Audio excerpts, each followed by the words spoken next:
बाद भी हम पीछे तो नहीं हटे, से 50 अंक आ जाते थे, लेकिन वो अंक लाने के लिए पढ़ते थे।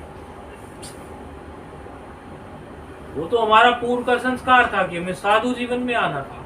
तो फिर घिसा गुरुजनों ने हमें, बोले साधु जीवन में आ गए हो, शास्त्रों को ऐसे करो, वो कोई दिक्कत नहीं है, जब लगे तभी अच्छा है, उसमें कोई समस्या नहीं। अभी तो ये जब आप लोगों को 8-8 टीका वाला इनका घिसाई होगी, वो खुद पढ़ेंगी अच्छे से, फिर आपको तो वो जैसे माँ होती है कहीं कहीं से कुछ वो गाय खाएगी और फिर दूध बछड़े को दे देगी, आप देंगे भाई, पूरी मेहनत तो कर लेगी। मैं तो देख रहा था कल भी, आप गाय देख रहे थे, गाड़ी से आ रहे थे, कहीं पन्नियों को चाट रही है, कहीं कुछ चाट रही है, और देने वाले को तो दूध दे रही है।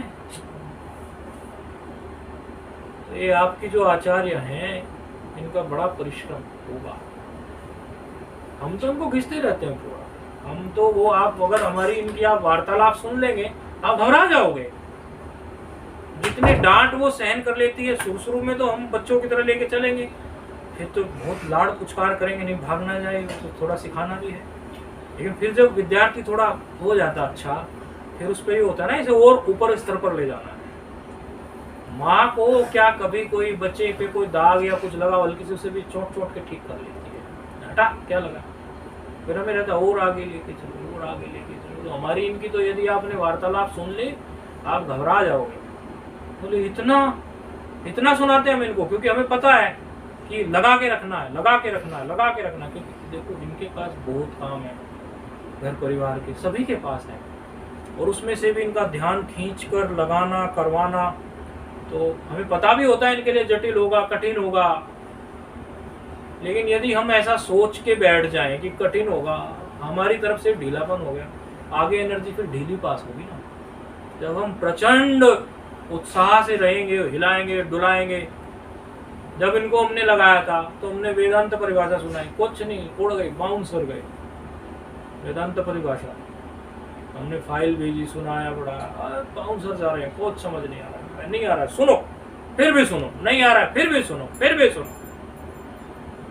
अच्छा, पंचदशी के पुण्य की हम बात बताते हैं। आपका पंचदशी का जो ये पुण्य है, उसी से आज आप यहाँ बैठ पा रहे हैं, और हम भी आपके पास बैठ पा रहे हैं, और आप भी हमारे पास बैठ पा रहे हैं। ये आपके आचार्य के द्वारा जो मेहनत की गई पंचदशी में, उसी के पुण्य से आज आप ये सुन पा रहे हैं। ये सब दुर्लभ जो चीज़ें आपको मिल रही है, उसी के पुण्य से मिल रही है। बाद में कोई चीज़ पुण्य देगी, ये एक अलग विषय है, लेकिन मैंने इसका तत्काल पुण्य देखा है, अपना अनुभव बताता हूँ, अब आपको और अच्छे से समझ में आएगी। हम पंचदशी पढ़ रहे थे वृंदावन में, महाराज श्री के आश्रम। एक धुरंधर आचार्य दक्षिण के, उनको तो लोग बोलते हैं कि ये तो आज के मधुसूदन सरस्वती, बड़ा विद्वान, लंबे चौड़े चलते हैं, देखने में मन लगता है, देखते उनसे पढ़ रहे थे, पुरानी बात है। ऐसी भस्मी लगा के रखते हैं, लगभग मेरे जैसी लुक है। बस ये है कि हम दाढ़ी रखते हैं, वो क्लीन से रखते हैं, वो थोड़ा छोटी लंबी रखते हैं, और क्लीन से उस वेश में रहते हैं। हाइट इतनी, आयु तो हमसे बड़ी है। तो पढ़ रहे थे, पढ़ते रहे, बड़ा आनंद आता था। पंचदशी का पुण्य बताएंगे आपको। पढ़ते पढ़ते हमारे मन में जिज्ञासा हुई कि और गंभीरता में जाना है। एक साधु आया काशी से, अरे महाराज जी वृंदावन में क्या कर रहे हो, यहाँ तो द्वैत की चर्चा चलेगी, फिर दिन रात हो तो ठाकुर जी करेंगे। अब ठाकुर जी की पूजा अभी ये अपने मनमाने ढंग से करते हैं, भक्ति भी इनकी अच्छी नहीं, तो आप यहाँ से चलो। मैं कहा कहाँ चले,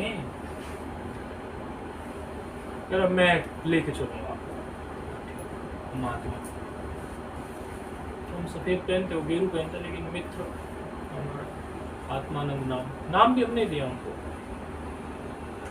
बाद में हमें बड़ा पसंद आया, तो हमने ही उनका नाम का संस्कार हमने ही किया। मैंने कहा वो आत्मा बोले, आत्मा जा रही है, आत्मा आ रही है, वो ऐसे बोलते थे। मैंने कहा नहीं, आज से आपका नाम हो गया आत्मानंद। अब आप आत्मा जा रही है आनी पूरा बोलेंगे, आत्मानंद। हम ही ने संस्कार किया। वो हमें खींच के ले गए। काशी वासी में हम सब जगह पहले रहे, लेकिन अब वो पंचदशी की बात बताना जा रहे हैं हम आपको।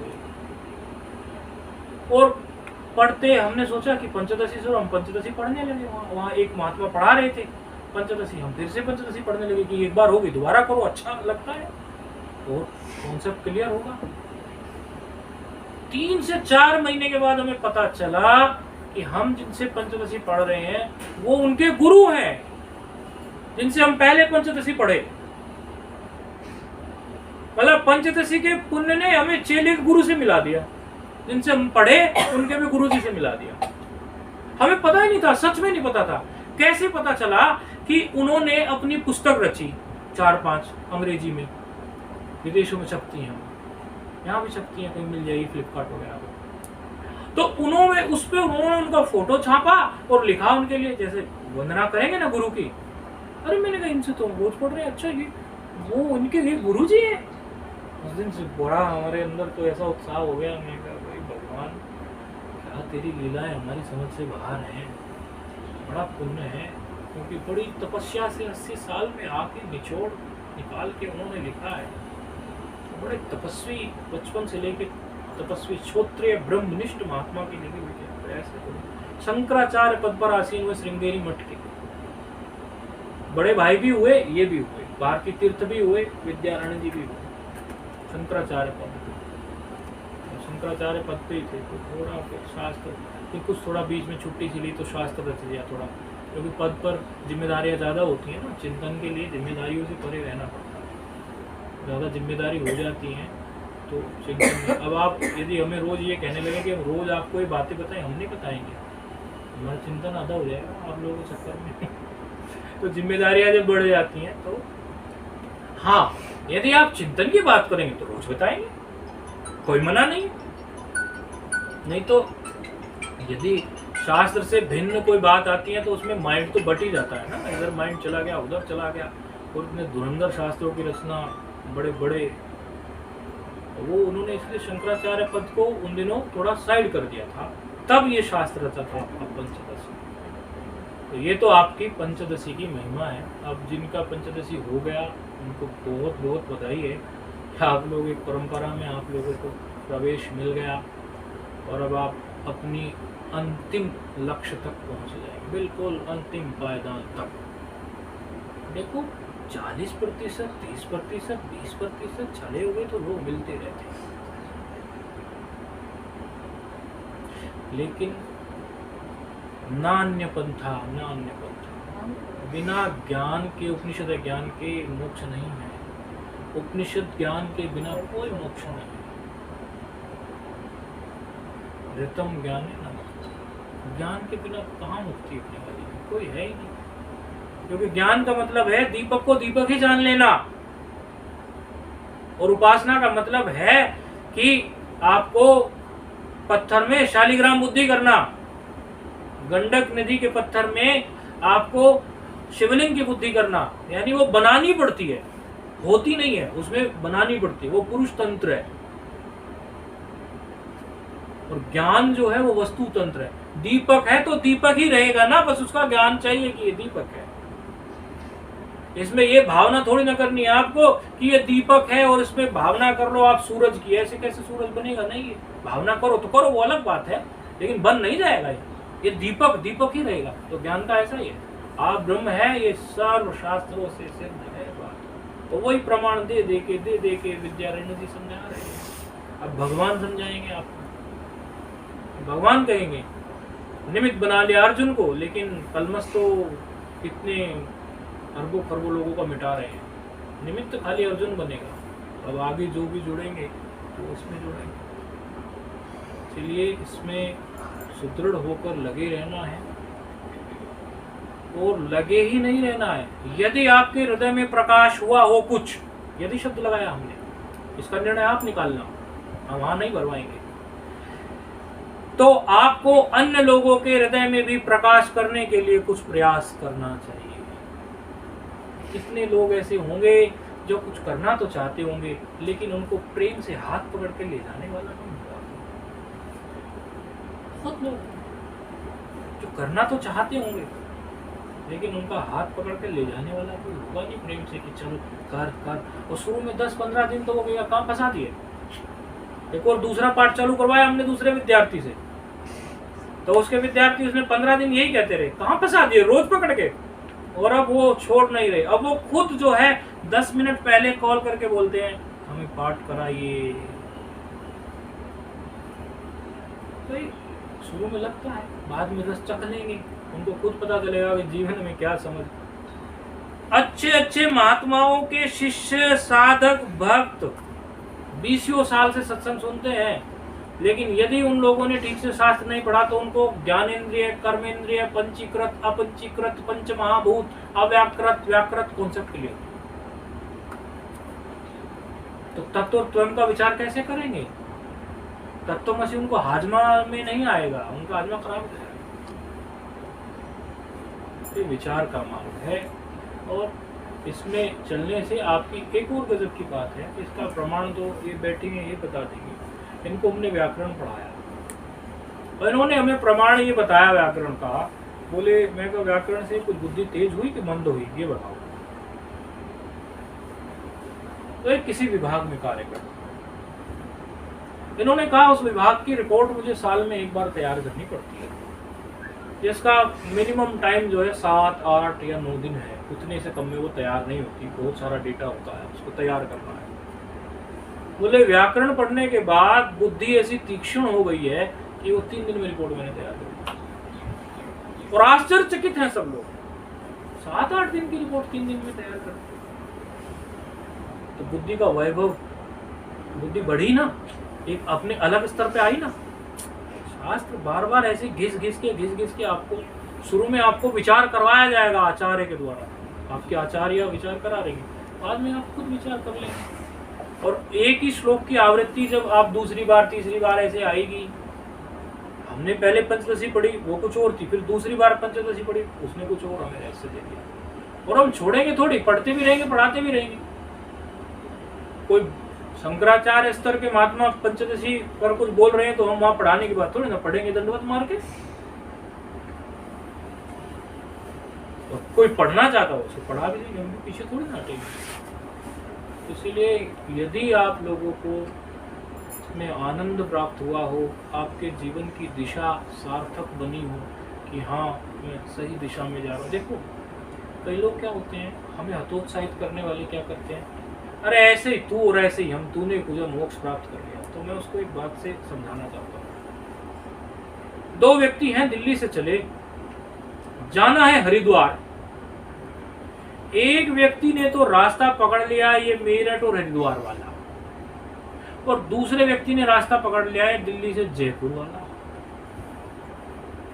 अब जो है जब ये आदमी जो है जा रहा है तो ये पहुंचा, जो जयपुर वाला है गुड़गांव पहुंच गया, गुड़गांव से थोड़ा आगे पहुंच गया, और इधर ये जो दिल्ली से चला ये मेरठ के आसपास पहुंचा या मोदी नगर आसपास ऐसे पहुंचा। दोनों ने फोन पे बात की, तो दोनों को पता नहीं हरिद्वार, कभी गए नहीं है। कहने लगे तू कहां पहुंचा? बोले मैं मोदी नगर। वो बोले तुम कहां पहुंचे? बोले हम पहुंच गए हैं गुड़गांव के आगे धारूहेड़ा वेड़ा जो भी गाँव। अब मुझे ये बताओ, एक जो तीसरा व्यक्ति है वो ये कह सकता है कि दोनों ही नहीं पहुंचे, लेकिन आप विचार करके ये बताओ इसमें किस व्यक्ति के पहुंचने की गारंटी है? जो मोदी नगर पहुंचा, भले वो अभी नहीं पहुंचा, लेकिन 3 घंटे 4 घंटे 6 घंटे में वो पहुंचेगा, ये निश्चित है। लेकिन ये जो गुड़गांव पहुंचा है ये तो जिंदगी भर नहीं पहुंच सकता हरिद्वार, इन्हें तो रास्ते गलत पकड़ लिया। तो कई लोग ऐसा हतोत्साहित करेंगे या कर सकते हैं कि अरे तुम भी शास्त्र पढ़ के कौन सा तुम्हें मोक्ष हो गया या कुछ हो गया, ये हो गया। तो हम उस मार्ग पे हैं जो हमारी गुरु परंपरा से प्रमाणित है, इसलिए इस बात की गारंटी है कि हम पहुंचेंगे, क्योंकि ये हमारी गुरु परंपरा से प्रमाणित है। ये हमने नहीं बनाया मार्ग, ये मार्ग हमारा बहुत पुराना है। अरे वही तो बात, जब हम शुरू में पढ़ते ना, किसी आश्रम में रहते थे तो बात किसी से करते नहीं थे, तो लोग चिढ़ते कि बड़ा अंतर्मुख रहता है, बड़ा अंतर्मुख रहता है। तो बड़े बड़े महात्मा लोग जो होते थे उनके आश्रम में रहते, तो उनको रहता कि हमें 2-4 टाइम प्रणाम मारने आए। प्रणाम मैं करता था, लेकिन आते जाते ही करता था, विशेष नहीं करता, तो मैं अपने चिंतन में लीन था। एक दिन उन्होंने मुझे बुला लिया 90 साल के बाद, स्वतंत्रतानंद मुनि नाम उनका, बल्कि अभी 3 दिन बाद उनका वार्षिक उत्सव और समाधि लगने वाली है। पिछले साल उनका शरीर शांत हो गया, पिछले साल।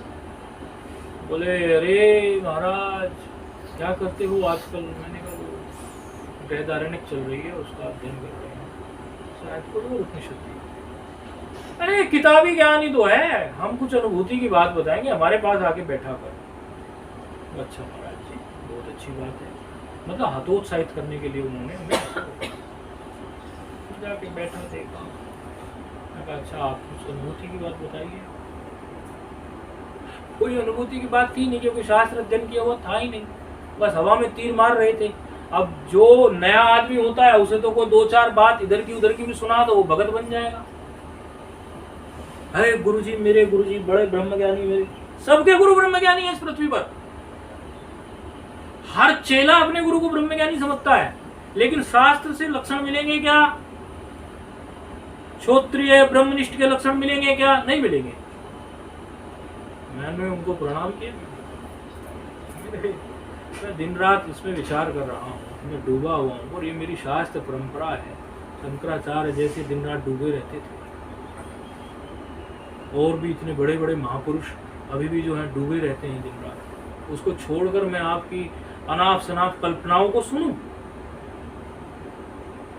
तो चिढ़ने वाले लोग ऐसा कई बार वो कर सकते हो। बाद में वही खुद बोला, कोई महात्मा खुद बोला, इस महात्मा को कुछ मत कहना, इसकी साधना अच्छी है, ये अपने आप में लीन रहता है। मैं नहीं गया लौट। आप इसलिए आप एक बार ये निश्चय करें कि आप एक बहुत सुंदर मार्ग पर हैं, फिर आपको जैसे तैसे लोग तोड़ने की या कुछ करने की कोशिश करेंगे, इस मार्ग से हटाने की कोशिश करेंगे, आपको उलझाएंगे। और जब आपका मानसिक स्तर उनके मानसिक स्तर से ऊपर उठ गया, तो एक तो उन्हें जलन होगी, दूसरा उनके जो मानसिक स्तर के जो भी कार्य थे, जैसे ये बात मैं बहुत बार बोला करता हूँ, जो कुछ नहीं कर सकता, यात्रा तो कहीं से शुरू करनी है ना, वो बेचारा लंगर लगा के सेवा करेगा, है कि नहीं? गुरुद्वारा आदि में भाई उसे और कोई नहीं, उसको ज्यादा सेवा का ज्ञान नहीं है, तो लोगों को रोटी खिलाएगा, सेवा है। और थोड़ा ऊपर उठेगा, चलो पानी भी पिला दो, वो भी सेवा है। हमने कब कहा वो सेवा नहीं है, मना नहीं कर रहे। और थोड़ा ऊपर उठेगा, फिर उसको लगेगा कोई कहीं कोई चलो भाई और थोड़ी सेवा करो, कावड़ वावड़ ले आते हैं, वो भी आपने जो है एक भक्ति का ही मार्ग पकड़ा, मतलब वो भी ऊपर उठने के लिए आपने को साधन अपनाया। उधर सेवा साधन था, ये ऐसे अन्न में शरीर की आई। ऐसे आते आते आपको लगेगा कि कोई स्तोत्र पाठ करो, कुछ करो। तो साधन बहुत सारे हैं, लेकिन उत्तमोत्तम को पकड़ना। आपका जो बहुत पुराना कोई साधन हो, सेवा का हो, कुछ और हो, वो किसी की कोई मना नहीं, आपको अनुकूल पड़े करो। लेकिन मैंने ये प्राय देखा कि व्यक्ति एक समय के बाद उसका मानसिक स्तर तो ऊपर आएगा ना। अरे आपको कोई आदमी अपनी भेड़ बना रहा है, क्या आप हमेशा भेड़ बने रहोगे? अब आपकी यदि बुद्धि विकसित हो गई, आप ऊपर उठोगे कि नहीं? आपका मन ऊपर उठने करेगा कि नहीं करेगा? ऐसे बहुत लोग मिलते हैं हमें मार्ग में, हमें बहुत लोग मिलते हैं। अरे नहीं, सेवा परम धन है, सेवा करो। कितने लोग मिले, आश्रमों में झाड़ू मारते रह गए हम तो। पुण्य बढ़ा, उस पुण्य से शास्त्र में प्रवेश हुआ, लेकिन हमेशा तो नहीं कर सकते थे ना, हमेशा तो नहीं कर सकते। पुण्य बढ़ा, ऐसी बात नहीं, झाड़ू मारने से पुण्य ही तो बढ़ा है, तभी तो शास्त्र में आए हैं। लेकिन जीवन भर तो नहीं झाड़ू मार पाएंगे ना। अब इसके लिए भी तो समय चाहिए, हमें चिंतन भी तो करना है। सारी उम्र तो एक साधन में नहीं गवा सकते। तो तरह तरह के जीवन में व्यवधान भी आते हैं, हमारे जीवन में भी बड़े व्यवधान आए, तरह तरह के लोग भी मिलते हैं। लेकिन आपका यदि ये निश्चय हो कि मैं जिस कार्य को कर रहा हूँ वो वास्तव में उत्तम है, मेरा अनुभव है कि मुझे उससे कुछ ज्ञान प्राप्त होता है, कुछ आनंद प्राप्त होता है, मेरी बुद्धि का स्तर कुछ बड़ा होता है, फिर आपको रुकना नहीं है, बल्कि हाथ पकड़ के और 2 लोगों को उस मार्ग पे लगा देना है कि चल भाई भगवत गीता पढ़। और भगवत गीता को पढ़ते पढ़ते इसके भगवान क्या कह रहे हैं इस पर विचार कर। राम सुखदास जी महाराज तो बार बार ही बोलते थे भक्तों को, बोले क्या कहते हो, दुख है सुख है? बोले दुख सुख हमें तो पता नहीं चलता कहाँ रहता है दुख सुख, क्योंकि हम तो सारे दिन जो है अपना ये ही पढ़ते रहते हैं भगवत गीता और उस पर विचार करते रहते हैं। साधक संजीवनी उसी से रची ना, फिर तो समय लगता है ना पुस्तकें लिखने में, पहले चिंतन करोगे तब तो पुस्तक लिखोगे। बोले तुम भी मेरी मदद करो, तुम्हारा दुख सुख भी भाग जाएगा। अब आप अपने आप को व्यस्त रखेंगे शास्त्रीय परंपरा से, तो आपके दुख सुख भी भाग जाएंगे। और इनका अपना एक पुण्य है, बड़ा गजब का पुण्य है। तो हमने आपको एक अनुभव बताया, क्योंकि हमें कुछ और चाहिए नहीं था संसार में, तो हमें वही मिला। लेकिन यदि हमें कुछ संसार में चाहिए होता तो हमें संसार का भी कुछ उससे प्राप्त हो जाएगा शास्त्र से। आप जिस शास्त्र का चिंतन कर रहे हैं उसका एक पुण्य होता है। आपका पंचदशी पूरा हुआ है, आज उसका यहाँ ये भंडारा है, जो भी है, हमने बोला था भंडारा रखना अच्छा होता है, अच्छे से याद रहेगा पंचदशी, फिर भगवत गीता, ऐसे ऐसे। और केवल ऑनलाइन सिस्टम नहीं, आचार्य से आप लोगों को कभी समय रह के मिलना चाहिए, एक आत्मीयता बनती है। केवल ऑनलाइन सिस्टम नहीं है कि आप हमेशा ऑनलाइन पढ़ रहे हैं, कभी समय निकालो। ये नहीं कह रहे ना कि 2 महीने में, 3 महीने में, 4 महीने में, 5 महीने में एक बार तो आपको आपस में, आप जो विद्यार्थी हैं सारे आपस में बैठो, अपने आचार्य से मिलो, बातचीत करो, कुछ तो अपनापन भी लगेगा, आत्मीयता भी लगेगी और मन लगेगा पढ़ने में। एक तो ये पहले तो ऑनलाइन सिस्टम था ही नहीं ना, ये तो अभी चल पड़ा, कोरोना काल से कुछ ज्यादा हो गया। हाँ, ऑनलाइन उपनिषद का मतलब क्या है? उपसर्ग है, नी उपसर्ग है, सदृढ़ धातु है, उससे उपनिषद बनता है। पास बैठने वाले के मार्ग में ही उपनिषद की बात आती है। ये नहीं है कि कोई दूर में बैठा उपनिषदों का अध्ययन हो रहा है ना, गुरु और शिष्य पास बैठते हैं तब उपनिषद सब की उत्पत्ति है। तो अपने आचार्य से भी आप लोगों को समय समय पर मिलते रहना चाहिए, प्रेरित होते रहना चाहिए, और कभी इसी मार्ग पर चलना है, इसी का आनंद लेना है। आनंद तो बहुत सारे आपने पढ़े, विषयानंद, वो सब आनंद पढ़े 5 तरह के, लेकिन अभी आपको विद्यानंद बनना है। उन आनंदों में से विद्यानंद चुराओ, पंचदशी का ये फल लो, अब हमें विद्यानंद बनना है। आनंद तो बहुत है, लेकिन आनंद हमें विद्या में से ही निकालना है। तो अभी यही करना है।